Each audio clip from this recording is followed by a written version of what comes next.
We're live. I'm not live. We're recording. Go ahead. Okay. Hi, this is Lynnis, and welcome to the Wellness Woman 40 show. It's wonderful to have you here today, and I'm excited because anytime I get a chance to collaborate with women who are doing things to help other women to succeed in midlife, I'm excited. And today we're going to be talking with Heidi Schalk. She is the founder of a brand new summit that's going to be starting in just a couple of days. Actually, it's going to be starting on February 26th, I believe it is. And it's called the it's called the Fit, Fabulous, and On Fire Summit. And let me tell you why I'm so excited about this. I'm excited about this summit because, first of all, I get a chance to participate, but there are 20 other women who are going to be participating, and they're all different experts in the field of wellness for women over 40. And the whole idea of this summit is to really inspire and encourage and empower you to want to live a well life after 40. And not only to motivate you, but also to educate you on how to do it. And I invited Heidi here today to kind of share with us what her vision was, what she hopes you learned from the summit, and also to tell you how you can sign up and participate in the summit. Heidi, welcome to Wellness Woman 40 show. It's wonderful to have you here today. Hi, Lynnis. It's great to be here. Thank you so much for letting me join you and talk about this. I'm so excited. And thank Absolutely. You so much. You're welcome. Tell me a little bit about how you decided to come up with this fantastic idea of having a summit for women over 40. Well, actually, it's a longer journey than when I really got to thinking about it. It's a much longer journey than I anticipated or expected. But about a year and a half ago, my life changed, and it was a pretty emotional ride built over the last year and a half. I went through a separation, and my husband and I recently finalized our divorce. And during that time, I went through some ups and downs, and there's things that I went through in my past that started coming up for me. So I had to find a way, instead of going back to that, I had to find a way to navigate through that. Mm-hmm. 15 years ago, when I was heavily into personal training, I decided to start competing and doing competitions, thinking that I could learn more about fitness and nutrition and exercise and help my clients while also learning starting to do competitions and getting into a new avenue of the fitness world. Mm-hmm. During that time, when you go through something like that, it's highly restrictive as far as your food intake goes and your diet. It's also highly regimented regarding your workouts and exercise program. So it's a very controlled environment. Your whole life is consumed with this competition. And if you do multiple competitions, you're going through this over a long period of time. And then there's a break and there's a time off period. During that time, it's like you go from such a controlled environment to now there's nothing. Mm-hmm. And when that nothing came and I was through the competitions, my life personally and professionally also wasn't where it needed to be. And it was kind of a mess. So mm-hmm. I didn't know what to do. I had no control. I lost control, I felt like, of everything. And the only thing I could control was my food. Mm-hmm. So unfortunately, it led to an eating disorder. Mm-hmm. And eventually I got through that and I worked my way through it. But when you go through an emotional thing like I did over the past year and a half, those urges and those feelings come back. And I didn't expect them to, as they did. So it was kind of a surprise to me. And I really worked hard not to go back to that. So I found different avenues, like I said, to navigate it, which was I started reading and learning more about myself and doing positive thinking, affirmations, a gratitude journal.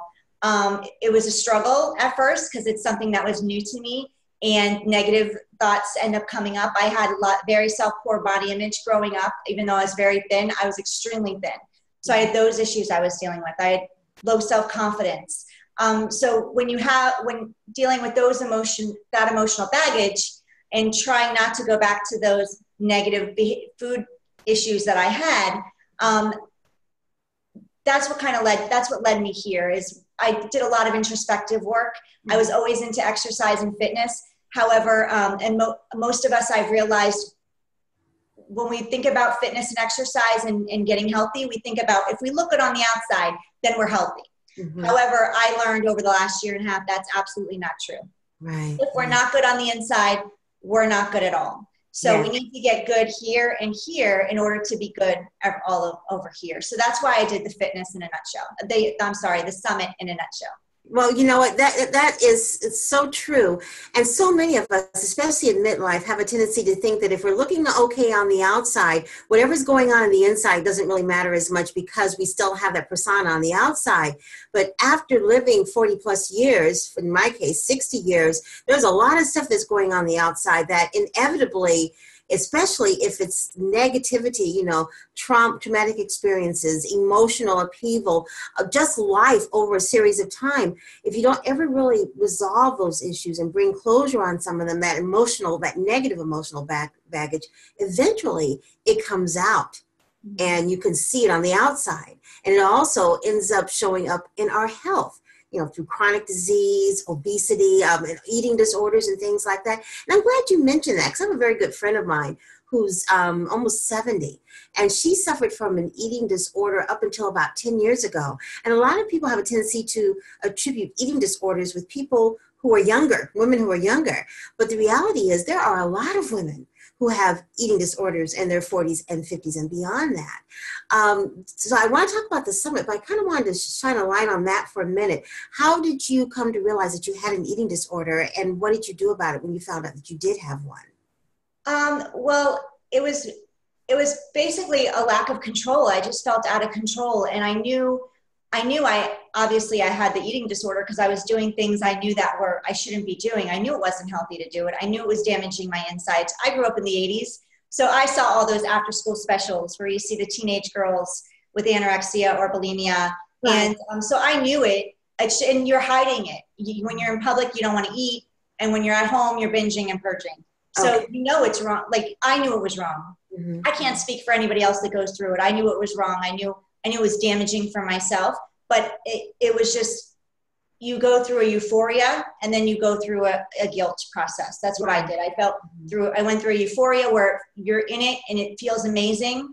And then when you're out of it and you realize what you just did, I had a lot of guilt. So I had to go through that over and over and over again until I finally just tried, found other ways. I was gaining weight. I actually wasn't losing weight. I was gaining weight. Mm-hmm. And that was one of the things I'm like, okay, this isn't working. Obviously, I'm damaging my insides. Mm-hmm. So it was a process, but I did get through it. But like I said, it never fully goes away. When you go through something an emotional, traumatizing emotionally or anything, whatever's traumatizing or emotional for you. For me, it was going through my separation and my divorce. Mm-hmm. And, you walk into Publix and you see the food and it's like, And so I knew I didn't want to go back there. And I worked really hard, and I have to find something else. And so I turned to YouTube, I turned to books, and I read, and I found ways of helping me you and I talked on our interview about gratitude journal, and that helped me. And it was very difficult at the beginning to do a gratitude journal for me because I'm so grateful for my kids. So those were the things I would write down. I'm grateful for my children. But then I'd have to be like, I'm grateful the sun's up in the morning. I had to work hard to figure out things that I was grateful for. But once I did it, it just became second nature. And I made a vision board and I look at it and I put my finger over the things, and it just makes me feel good. And the negative thoughts still come up, but when a negative thought comes up, I go, okay, that's negative. Now I'm going to put a positive there in its place to try and, push that to the side. Mm-hmm. It's a constant work in progress, but. Well, thank you for sharing that, because I think it's important that women know who might suffer from something like an eating disorder, that they're not alone, that they're not the only ones, that there are women out there who are in the same boat. And I would imagine that many women who are in the wellness professions, they all have their own story in terms of how they came to get into wellness. Very rarely were we all, well, I don't know anybody that's all put together perfectly. If they think they are, that's an issue right there. But normally there is epiphany, something that happened in their life that made them decide that they wanted to help other women to get past whatever it was that they were working through or are in the process of working through. So tell us a little bit about some of the women who are participating in the summit. There are women in the summit that have gone through and lived through eating disorders. And that was very emotional. I actually never told anyone. I've never shared it with my family that I went through that. So going through this summit and talking to those women, the first time I actually said it was during an interview. So it was something I carried with me, and it feels good to talk about it. I still haven't talked about it with my family or my friends, but it's nice to share, especially with somebody that's gone through it. Right. And there's women out there you would never expect to go through something like this. So if you are going through an eating disorder, or, you know, it is important that you talk to someone, because Yes. there's more people out there to support you than you realize. Absolutely. So the women that we're talking to are amazing women. I've met some tremendous women, including you, on this summit, and I'm so grateful for every one of them. We talk about plant-based dieting, not dieting, but plant-based diets, the benefits of them. We talk about, we have a yoga guru on that it's Getting Fit and Fierce with Sadie. She's amazing, Sadie Dardini. She was, I loved her interview. We had so much fun. She was in Mexico when she filmed it on the beach. So wow, great. yeah, I was like, I'm so jealous of you, but it was gorgeous. So yeah, she has a yoga. She's amazing, and she kind of rocks her yoga, because yoga is very slow moving, and she couldn't do that. And she went through a major, so she kind of rocked out her yoga, and she puts out yoga videos. So she has an amazing programs actually. And she came from how she started was she had a serious spine injury when she was a young child, from an accident in a pool. And the only way she recovered, she couldn't walk for years. And the only reason she recovered was through yoga. So that was her journey. The stories that I've come across with these women are unbelievable and amazing. Some of them talk about cancer in their family, and how the change in the food and nutrition completely cured them. They were terminal, and they were only given a very short time to live, and their family member, they were able to change the course of their life by changing their diet and their food, and they fully recovered. 10 years later, their family members are living in remission. So there's just amazing stories. We talk about mindset. We talk about how strength training is critical to one's health, especially, women. We go through so much, especially as we age, with our bone density and so forth, and so strength training is super, super important. We talk about reducing anxiety and stress, which is what you and I spoke about, which was an amazing conversation, because that's what I deal with, is anxiety and stress. We're going to talk about breakthrough weight loss, your weight loss plateaus. We talk about midlife, and we also talk to a woman, one lady who she focuses more on the moms and the busy schedules and overcoming that, and how to make easy meals and get your exercise in. So her exercise program is only 20 minutes, which is important for us busy moms on the go. I'm midlife and a mom of 2 young kids. Right. Both areas going on. As many women do, yes. Yes, true. We talk about so much. There's another one.